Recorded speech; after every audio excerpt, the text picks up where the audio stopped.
Guerra do Paraguai é uma guerra tola, sórdida e desnecessária como a maioria delas.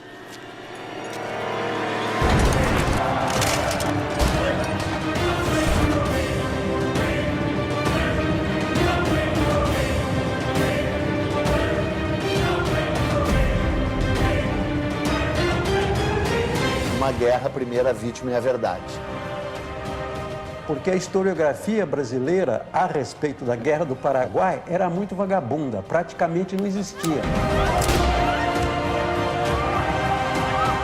This is the most devastating war in post-colonial South American history. Aquilo foi um genocídio. Nós não tivemos o genocídio como intenção, mas nós tivemos o genocídio como efeito.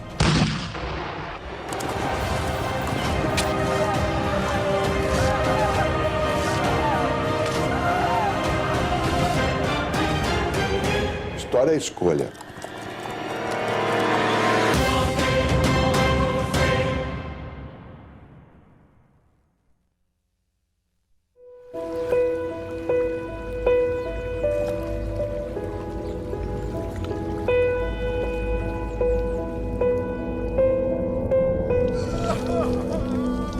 Depois de 40 anos independente de Portugal, o Brasil é um gigante.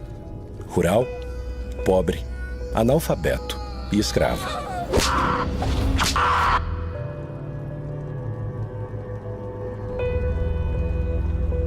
Um país escravocrata, um país selvagem, analfabeto, de hábitos toscos. O país tem escravos, tem muita aristocracia. Um país com uma dependência, uma pobreza muito forte, com condições de saúde pública inexistentes e sem escola. É que tem aquela tese de que o Brasil tem uma história mansa e pacífica, né? Que o Brasil é a terra do homem cordial.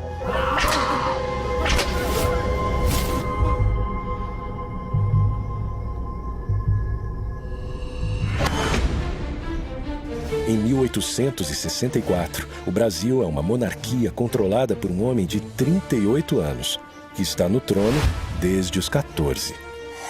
Dom Pedro II. Apresenta-se Dom Pedro como um homem muito culto, mas ele é um homem muito despreparado. Quer dizer, você vê que é um homem a quem falta polimento, né? A quem falta todas as normas de civilidade. É um caipirão brasileiro. Pedro é um homem que tinha ideais e projetos, mas de fato não tinha vocação de governo. O Brasil enfrenta uma grave crise econômica e o sul do país começa a trazer notícias preocupantes. O sul do Império Brasileiro faz fronteira com 3 repúblicas: Uruguai, Argentina e Paraguai. O Uruguai está em guerra civil. Brasil e Argentina se unem para colocar o uruguaio Venâncio Flores no poder, beneficiando os comerciantes de Buenos Aires e os fazendeiros gaúchos, só que bloqueando a saída do Paraguai para o mar. Dejaba prácticamente sin chances al Paraguay en el sentido de poder contactar con el mundo exterior, recibir aprovisionamiento, Which would simply struggle our exports. Com esse novo cenário, o Paraguai, para usar a Bacia do Prata, precisa negociar com as 2 maiores potências da região. Paraguay o estaba con Argentina contra Brasil o con Brasil en contra Argentina, pero nunca al mismo tiempo con las 2 potencias mayores de la región. O Paraguai é governado por um também jovem de 32 anos, Francisco Solano Lopes. Francisco Solano López estaba convencido de que tenía un destino muy importante, ¿verdad? Que en este caso era salvar a la patria de la deshonra. Era una persona con una inteligencia, con un talento literario considerable. Era una persona preparada para un cargo difícil. Mariscal López, and very proudly so, is my great-grandfather.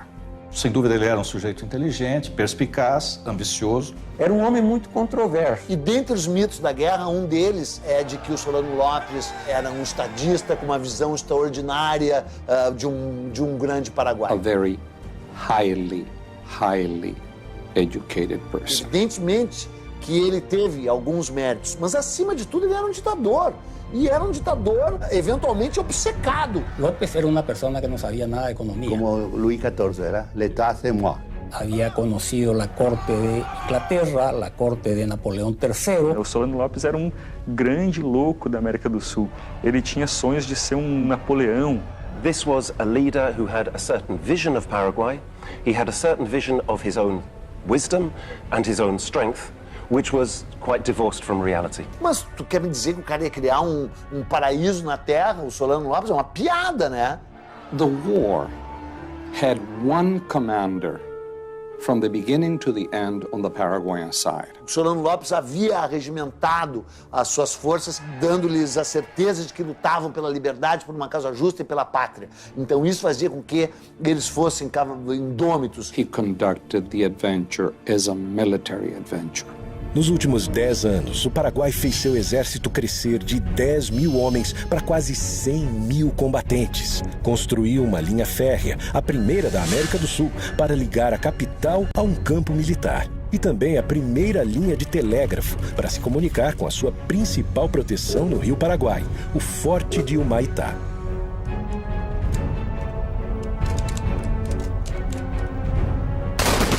Porque tuvo todo el poder en sus manos y no midió exactamente sus limitaciones. Antes de atacar, Solano Lopes tenta conversar com o Brasil. He sends a letter off to Dom Pedro and asks Dom Pedro to honor his agreement. Mas Dom Pedro II não responde à carta que Solano Lopes envia. That is when Paraguay is forced to take action.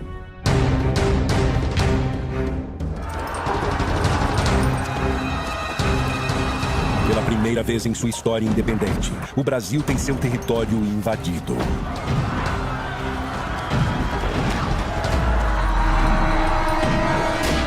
Através do Rio Paraguai, os soldados invadem Corumbá, no Mato Grosso.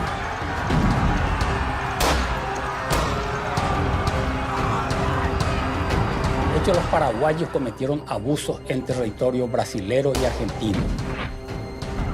O exército paraguaio avança, deixando um rastro de destruição por onde passa. Os generais levam junto as suas esposas, que aproveitam para saquear as casas no caminho. Os invasores paraguaios de Mato Grosso saquearam, levaram a população civil forçada para Assunção, porque Mato Grosso estava indefeso. Você não tinha força do exército Mato Grosso.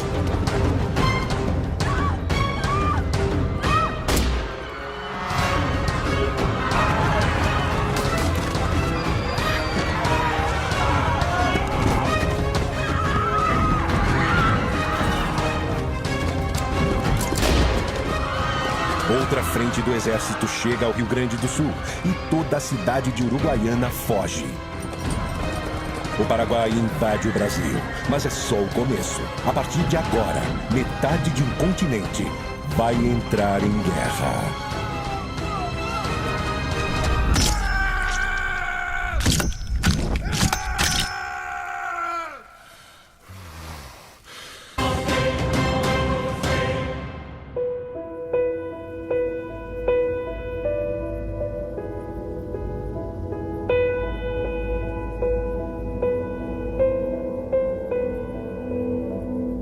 Pressionado pelas tensões políticas do Rio da Prata, Solano Lopes está em guerra com o Brasil. Em 12 de novembro, ele sequestrou o governador do Mato Grosso que passava pelo Rio Paraguai. E no final de dezembro, invadiu, saqueou e dominou cidades do Mato Grosso e do Rio Grande do Sul. Há uma série de especulações e teorias de quais seriam os reais motivos por trás do conflito. Economically speaking, it was the most successful economic story in all of Latin America. In reality, Brazil is already the power. In terms of population, in terms of economy, in terms of resources, Brazil is the power. There was no balance of power. A mí me parece que Paraguay era un mal ejemplo y era un lugar donde no entraban. A história mais maluca de todas da Guerra do Paraguai é esse mito de que o Paraguai era uma potência em crescimento. Eu me pergunto como a gente acreditou por tanto tempo nisso. Porque a historiografia brasileira a respeito da Guerra do Paraguai era muito vagabunda, praticamente não existia. O Paraguai não era um modelo de desenvolvimento para a região. Tinha uma população que era o dobro da do Uruguai, só que o comércio exterior dele era 6 vezes menor. Há uma teoria muito divulgada pela esquerda no governo militar brasileiro de que a Inglaterra tinha medo do crescimento paraguaio e por isso financiou a guerra. Inglaterra está construyendo un imperio mundial y no hay lugar en el planeta que le sea indiferente. Paraguay, as I said, is dependent on British technology. It is dependent on British money. Paraguay had not shut out Britain. Porque Paraguay ha desarrollado una autonomía que el gran imperio británico no puede aceptar. Tenía rasgos de protocomunismo, ¿no? Porque, por ejemplo, distribuyeron tierras a todos los habitantes, casi de estalinismo del siglo XIX, digamos. Allí donde hay la posibilidad de crear un mercado para las mercaderías que fabrica la Revolución Industrial. O mercado consumidor paraguaio não existia. A população não tinha poder aquisitivo, não existia um mercado consumidor. Segundo, mesmo que existisse, qual a lógica de você fazer uma guerra para abrir o mercado consumidor e destruir esse mercado? Não tem lógica. Appetite for some of the wealth that Paraguay had. Isso é ridículo porque o Paraguai não estava se industrializando, não tinha indústria pesada, não tinha nem indústria leve, quer dizer, não tinha indústria. Ponto. A arrecadação anual do Paraguai era de menos de 1 milhão de libras esterlinas. Brasil, Argentina e Uruguai juntos arrecadavam mais de 50 milhões. Argentina had an economy that was dependent on loans, and Brazil had an economy that was dependent on slavery. El imperio brasilero era esclavista, en la República Paraguay también era esclavista. Solo que había menos esclavos en el Paraguay, un porcentaje menor de la población.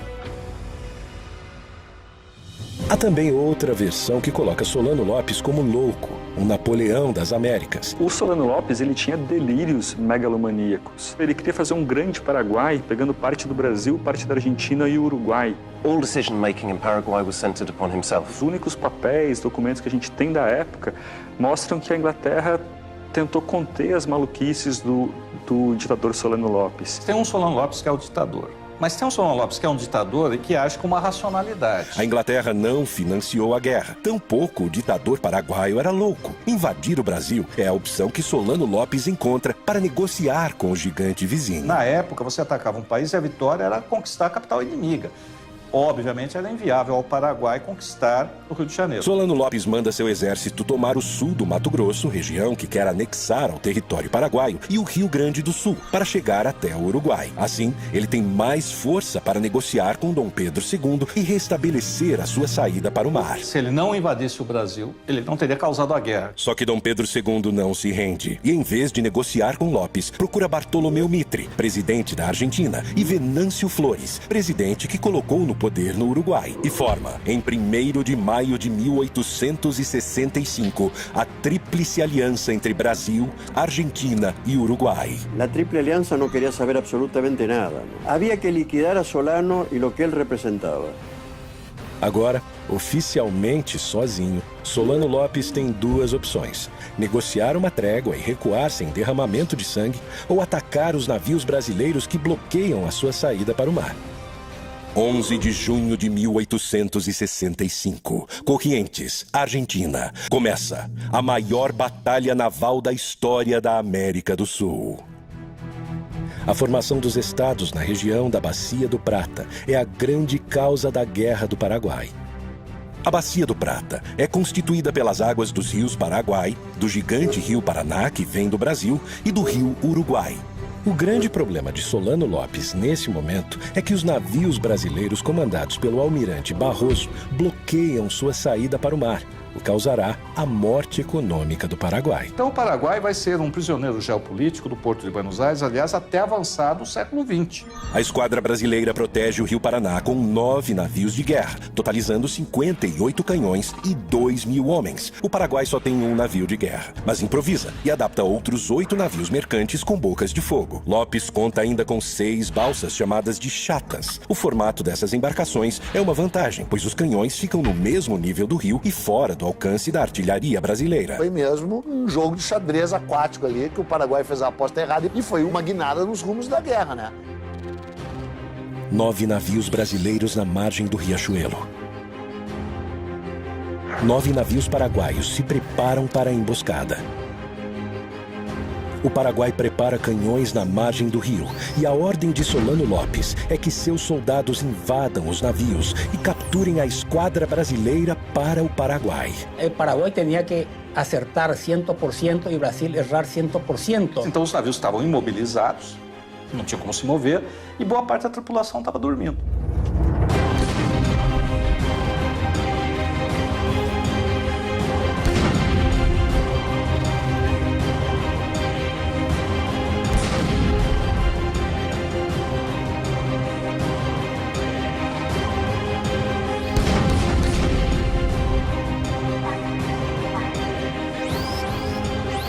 No ataque surpresa, o Paraguai leva vantagem no início da batalha, mas uma decisão do almirante Barroso vira o jogo para o Brasil. Inspirado pelo ariete, uma antiga máquina de guerra usada para romper muralhas e fortalezas, Barroso aproveita as embarcações brasileiras revestidas de aço para estraçalhar a esquadra inimiga. Ele parte para cima dos vapores paraguaios e muda o rumo da batalha.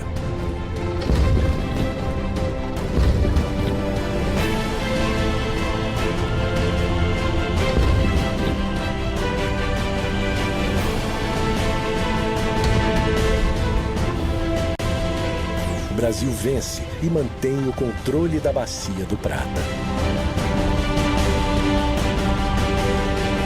Anos depois, Dom Pedro II manda produzir um quadro épico sobre a batalha. E embora o quadro seja maravilhoso, ele cheira mofo historiograficamente falando, né? Não foi assim que as coisas se passaram ali. Toda a história é fabricada. O Dom Pedro espertamente tentou fabricar a história brasileira, a sua versão oficial, que a gente continua acreditando até hoje, né? Saldo da Batalha do Riachuelo. O Paraguai tem 4 navios e 6 chatas afundadas e cerca de 300 mortos em combate. O Brasil tem um navio afundado e perde 100 homens. Os aliados mantêm o controle na Bacia do Prata e Solano está acuado em seu território. Solano começa a perder o controle da situação. A Tríplice Aliança se fortalece. O Paraguai invadiu e saqueou cidades brasileiras.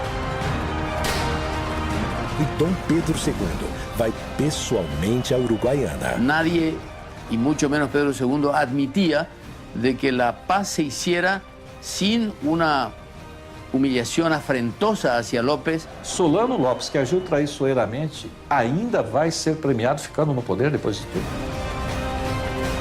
Não há mais volta. Dom Pedro II quer vingança.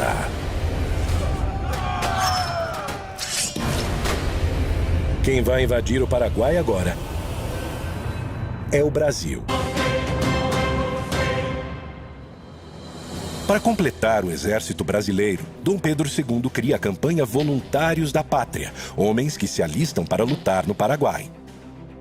Então, além de tudo, é uma guerra lutada por ex-escravos, escravos libertos, indígenas e voluntários da pátria, né? Porque voluntários da pátria é uma piada sensacional, né? O próprio imperador se nomeia voluntário da pátria número 1. Mas todos esperavam que fosse uma guerra como tinha sido sempre, né? Durava alguns meses e aí acabava. Quando a guerra se estendeu, as condições difíceis, não tinha perspectiva de fim. Então aí realmente a resistência à guerra foi muito grande. E esses soldados iam sem nenhuma preparação. Iam para a guerra assim como bucha de canhão, porque eram muitos, podiam morrer. Quem quer ir a uma guerra que no significa nada, que nunca escuchó hablar de algo que se llama Paraguay, hay que colocarse en la mentalidad del pueblo de aquella época. Es lo que se llamaba, en castellano se llama carne de cañón. Que muitos desses voluntários da pátria não eram exatamente voluntários, vinham agrilhoados, né? Vinham presos e aí eram apresentados como voluntários da pátria. Muitos dos cativos eram vendidos para substituir o branco que não queria ir lutar. Quer dizer, no momento que você pudesse comprar um escravo que fosse lutar no seu lugar, estava bem representado. Se você manda um escravo para a guerra, não é preciso dizer como é que o escravo era tratado no Brasil. Qual é a disposição que esse escravo tem em morrer pelo Brasil? Na Argentina, um problema ainda mais grave. Os governantes de Buenos Aires ordenam a toda a população pobre que entre na guerra. En la resistencia del pueblo argentino a ir a la guerra del Paraguay, murió más gente aquí adentro que en el frente de batalla. A população das províncias mais afastadas se nega a ir lutar em nome do povo argentino. En ese momento histórico, no se puede hablar de pueblo argentino. Se puede hablar de diferentes identidades regionales, sanjuaninos, mendocinos, entrerrianos, etc. Porque no existe la conciencia nacional. De hecho, muchos hijos de hombres notables y de la burguesía se enrolaron. El hijo de Sarmiento, que era el vicepresidente, se enroló a los 21 años, murió en Curupaytí. Sarmiento odiaba a los paraguayos y tuvo expresiones terribles, como exterminar ese pueblo. Creo que la guerra de la Triple Alianza no le hizo ningún bien a la Argentina, que más bien la cargó de vergüenza. 16 de abril de 1866. Com uma grande maioria de brasileiros, o exército aliado pisa em território paraguaio.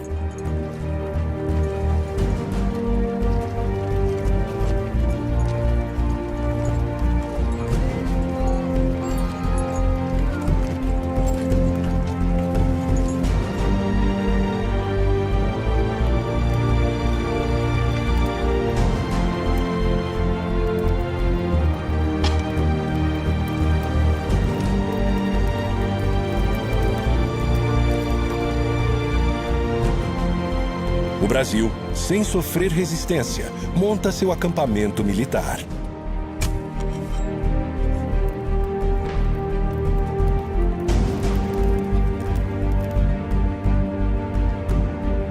Comerciantes e mulheres acompanham a tropa oferecendo todo tipo de serviço.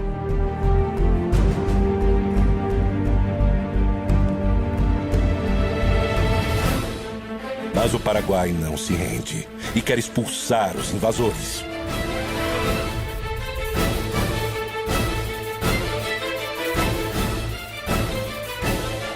É fundamental em qualquer operação militar, seja no século XIX ou hoje, você conhecer o terreno que você vai agir. E não se conhecia o terreno. O acampamento militar fica na entrada do país, a 300 quilômetros da capital, Assunção, com uma imensidão desconhecida e pantanosa pela frente. Mas não se tinha um mapa do interior do Paraguai, devido ao isolamento paraguaio. Ninguém conhecia o que era o interior do Paraguai, só se conhecia Assunção. E é nesse momento que o Paraguai começa a montar sua emboscada. Está almoçando ali com os chefes o general Osório. A tropa que está mais na frente começa a debandar, começa a correr para trás para conseguir algum apoio e aí tem a matança.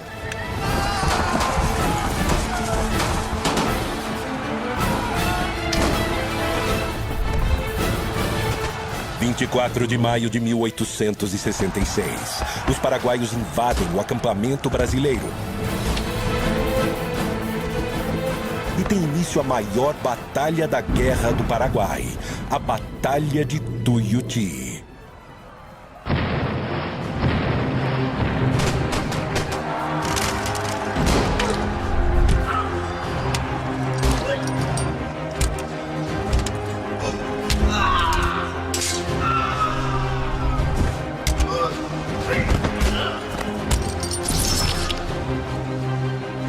Com o ataque surpresa, o Paraguai leva vantagem no início do confronto.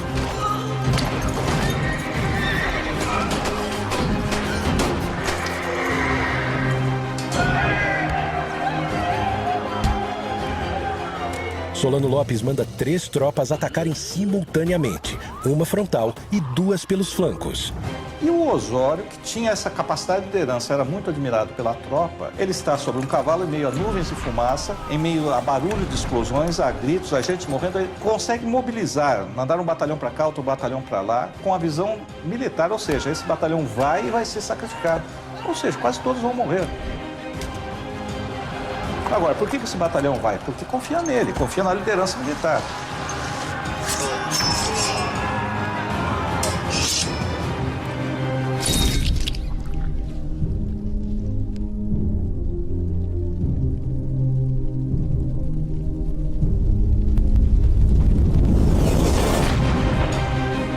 Então ele consegue distribuir e consegue reverter a guerra.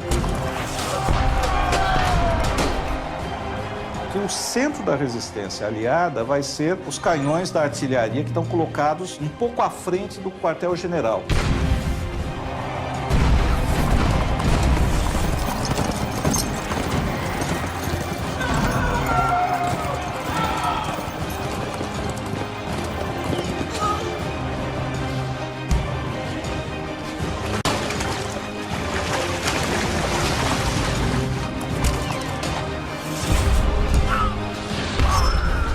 Tem que lembrar que a guerra é uma coisa selvagem. O sujeito vai matar o outro, ele não está filosofando. Ele está com ódio.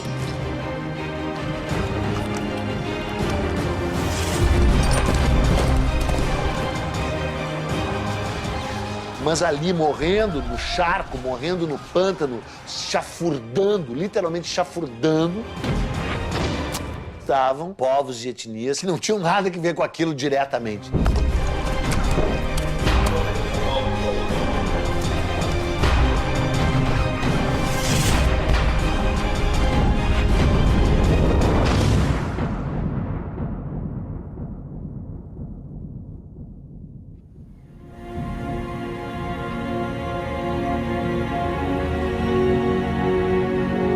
Como resultado da Batalha do Tuiuti, o Paraguai perde 13 mil homens, o melhor de seu exército. Os aliados, juntos, perderam 4 mil homens. Mas não há motivos para comemorar.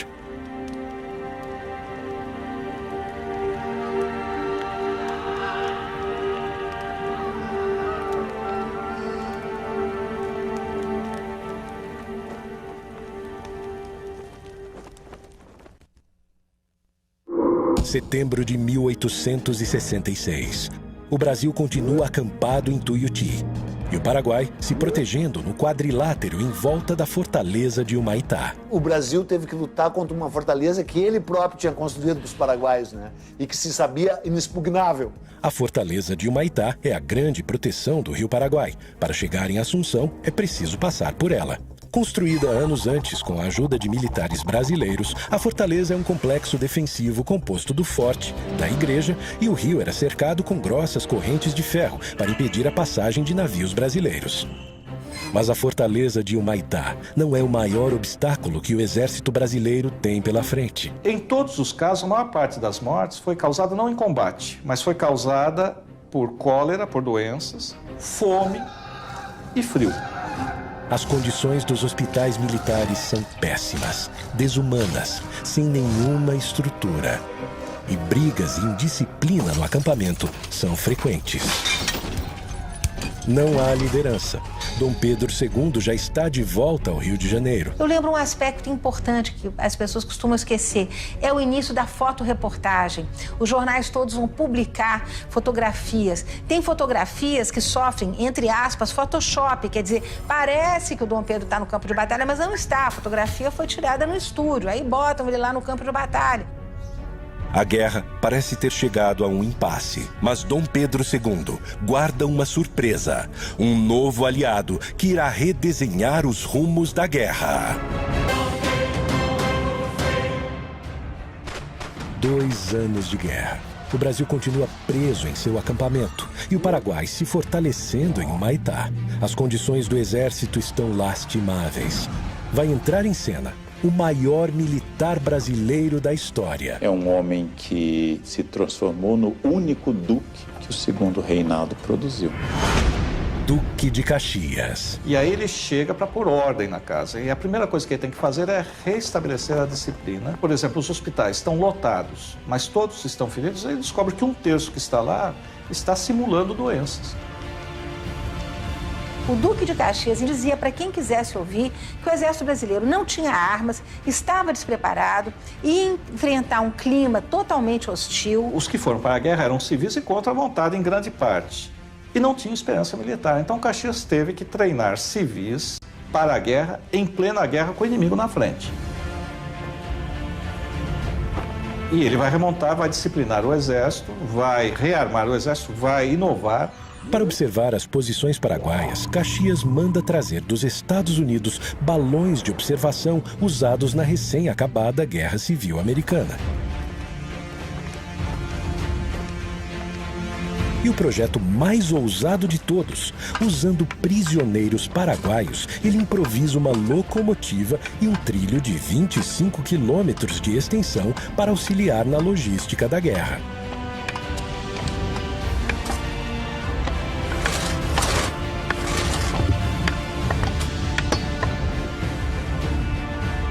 Vai começar a série de batalhas conhecida no Brasil como Dezembrada e no Paraguai como Dezembro Negro. Caxias precisa tomar Assunção e para isso conta com 20 mil brasileiros e 5 mil argentinos. O Paraguai protege a capital com 5 mil homens. A esquadra brasileira derruba a fortaleza de Humaitá. Foi uma batalha terrível por uma fortificação que a engenharia militar brasileira cedeu ao Paraguai anos antes, já naquele barril de pólvora que era aquela bacia do Prata inteira ali, né? Às margens do rio Itororó, a primeira batalha que o Paraguai resiste bravamente. Quem ataca nessa guerra até um determinado momento leva desvantagem. Porque o terreno não era favorável ao ataque, era favorável à defesa. 5 dias depois, Caxias avança sobre o rio Havaí, numa batalha épica, retratada posteriormente por Pedro Américo. Por fim, em Lomas Valentinas, Caxias destrói o que resta do exército paraguaio. Depois de um tempo, virou a guerra do Brasil contra o Paraguai, né? E o Brasil a manteve deliberadamente. 1º de janeiro de 1869, Caxias toma a capital Assunção. Mas a cada investida de Caxias, Solano foge, montando acampamento com seus filhos e sua esposa, Elisa Lynch. A irlandesa Elisa Lynch é a primeira dama do Paraguai. Ela acompanha Solano Lopes em quase todos os momentos da guerra. Ajuda com suas habilidades de enfermagem, mas não abre mão do seu luxo, nem nos acampamentos militares. Se conhecia o arte do buen vivir, a frivolidade, as expressões estético-culturais, etc. Solano a conheceu 10 anos antes da guerra, na agitada vida noturna de Paris.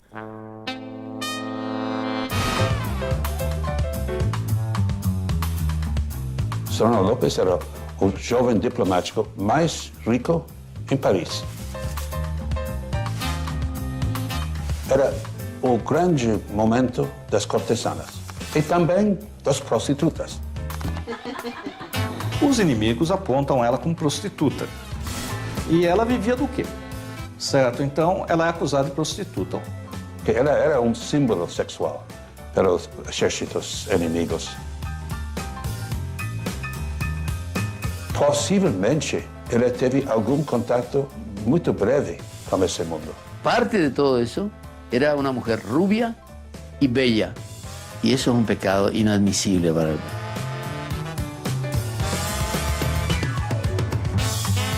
Até onde a gente sabe, Solano Lopes não teve uma relação de fidelidade com ela, não foi uma relação de monogamia. Num primeiro momento, talvez ela fique interessada por ele, pelo exotismo, mas num segundo momento eu acho que realmente ela se apaixona por ele e realmente é uma relação real, certo? Não é uma relação por interesses monetários, embora ela tenha saído rica dessa relação.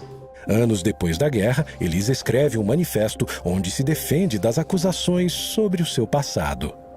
Durante largo tempo, quedé en profundo silencio. Aunque mi nombre ha sido explotado durante años por ciertas personas que me tenían como un prototipo de la prostitución y del escándalo, como si fuera una bestia humana que se complace y se deleita con el exterminio de una sociedad. No mesmo manifesto, ela faz uma lista e reivindica a posse das terras que comprou enquanto primeira-dama. Só não explica com que dinheiro conseguiu comprar quase todo o Paraguai. Ela acabou sendo, em nossa opinião, a proprietária da terra maior do planeta. Todo o poder e terras de Elisa Lynch vem das mãos de seu marido. A grande maioria delas é adquirida nesse período em que a guerra já está praticamente decidida. Que sentido tinha seguir a guerra depois de 1868? Depois de 68 ele não vai ganhar, ele perdeu. Ele podia negociar a derrota. En 1868 la guerra estaba perdida, absolutamente perdida. Una guerra que obviamente ya para esa altura ya estaba perdida. Y cuando ya no había razones para seguir resistiendo, ¿para qué resistir? Solano Lopes dá ordens para que as cidades paraguaias sejam abandonadas à medida em que o exército inimigo avança. Assim, ele pretende evitar a vingança brasileira e um massacre ainda maior. Ele dá ordens da população civil sair, para os aliados não terem acesso a comida, a apoio, a informações.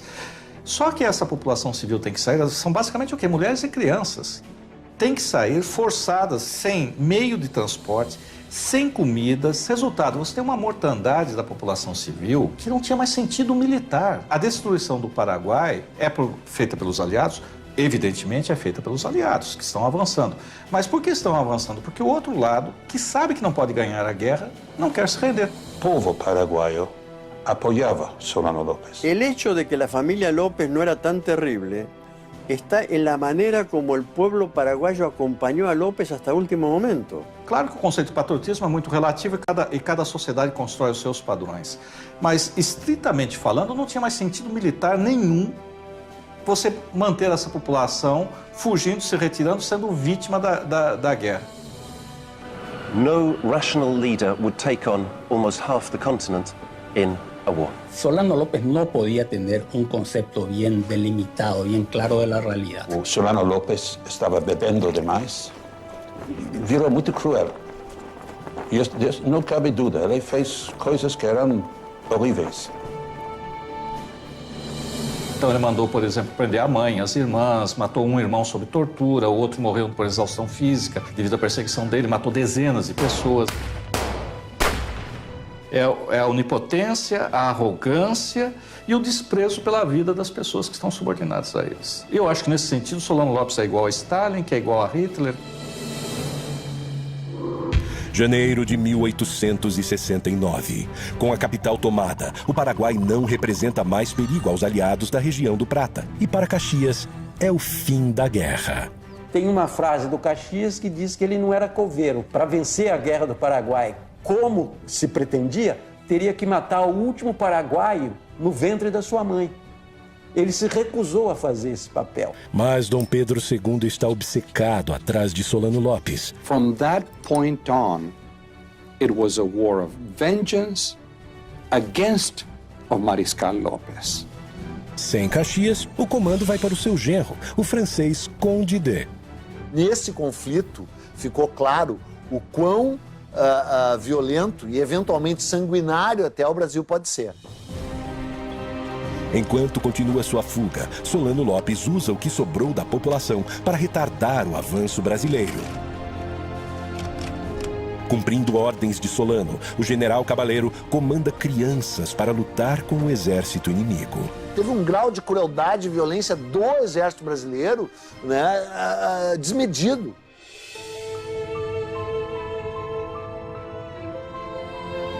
Y porque ella era la última reserva, no tenía más hombre. Paraguay no tenía hombre.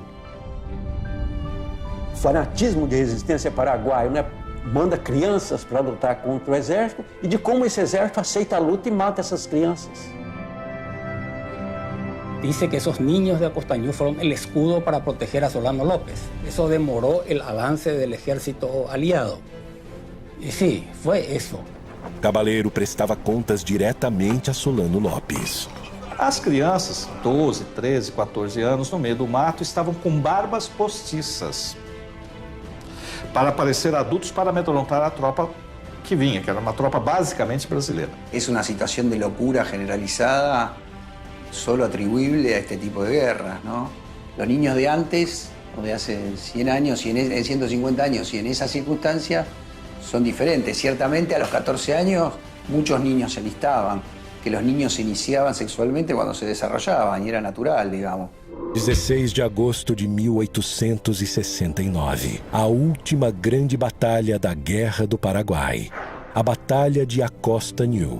4.000 homens do exército brasileiro massacraram cerca de 200 mulheres e crianças. Então, quando a tropa chega em cima, é uma tropa que está lutando há 4 anos e meio. Chega sobre essas pessoas, não dá tempo de saber se era criança ou não, e quando sabe que é criança, já está envolvido e aí é a matança. En la guerra se aplicó una crueldad inútil para niños indefensos y además de indefensos, absolutamente desnutridos, casi en estado de inanición. Quem envia crianças para uma guerra contra soldados profissionais, o que pode ocorrer? Agora, no momento em que ele está ali, ou a tropa de infantaria chega e olha e vê uma criança que não tem condições de erguer um rifle, também não deveria atirar. O Solano colocou crianças na linha de frente para retardar o avanço brasileiro. O Conde D avançou sobre crianças, e matou mulheres, matou velhos. En realidad los niños no fueron a la guerra vino hasta los niños.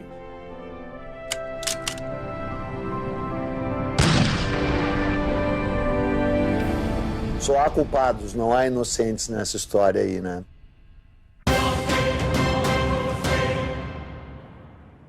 O Brasil queria garantir a sua navegação nos rios do Prata. E o Paraguai também. Essa região sempre foi uma região conflagrada. O Solano Lopes desempenhou o papel do fósforo aceso no barril de pólvora. Solano Lopes invadiu e saqueou cidades brasileiras. Dom Pedro II quis se vingar. Dom Pedro, como se dizia na época, era uma luva de veludo escondendo uma mão de ferro. Batalhas nos rios, no pântano, contra todo tipo de adversário. E agora, o Paraguai está devastado. En una matanza absolutamente inútil que diezmou al pueblo paraguayo absolutamente. Os números mais fiéis indicam que o Paraguai tinha uma população em torno de 500 mil pessoas antes da guerra. Doenças e combates foram responsáveis por mais de 300 mil mortes, 60% da população. Do lado brasileiro, com uma população de 9 milhões de pessoas, morreram cerca de 75 mil brasileiros, menos de 1% da população. Toda a força dos países aliados destruiu o pouco que esse país agrário tinha. O nosso exército cometeu aquilo que eu chamei de genocídio. Tecnicamente pode até não ser, mas na prática, no sentimento que a gente tem e nos números da mortandade provocada, aquilo foi um genocídio. Olha, genocídio é forte demais, né? Embora se assemelhe a isso, né? Genocídio é uma coisa, massacre é outra. Fue realmente una catástrofe demográfica. Estamos hablando de 300.000 personas, ¿verdad? 3 de cada 5 paraguayos murió a lo largo de 6 años. Quer dizer, o Paraguai é o maior perdedor, sem dúvida nenhuma. História é escolha. Chamar de genocídio dependerá do momento. Usá-lo com propriedade, no meu entender, em relação à Guerra do Paraguai, de onde foi a intenção, jamais. Onde nós chegamos, sem dúvida. Para a conquista ser completa, Dom Pedro II ainda precisa encontrar Solano Lopes. Mas sua busca está próxima do fim. 1º de março de 1870.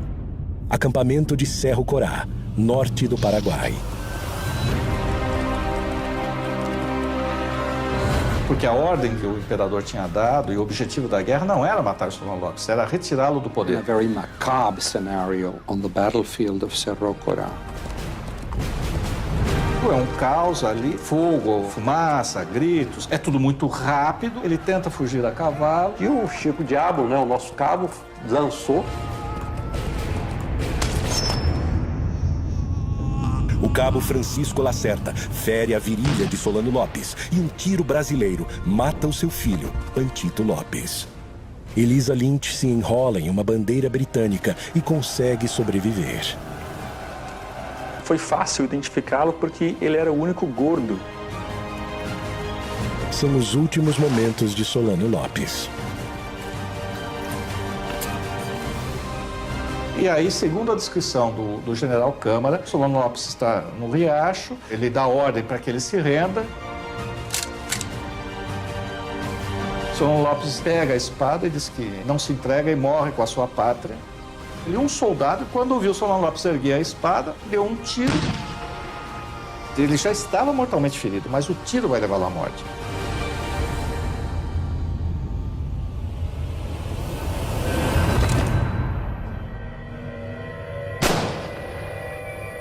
Um verdadeiro patriota leva a sua pátria ao fim. Faltava perguntar se a pátria queria morrer com ele. E chega ao fim a Guerra do Paraguai. General Câmara leva a honra de capturar o ditador.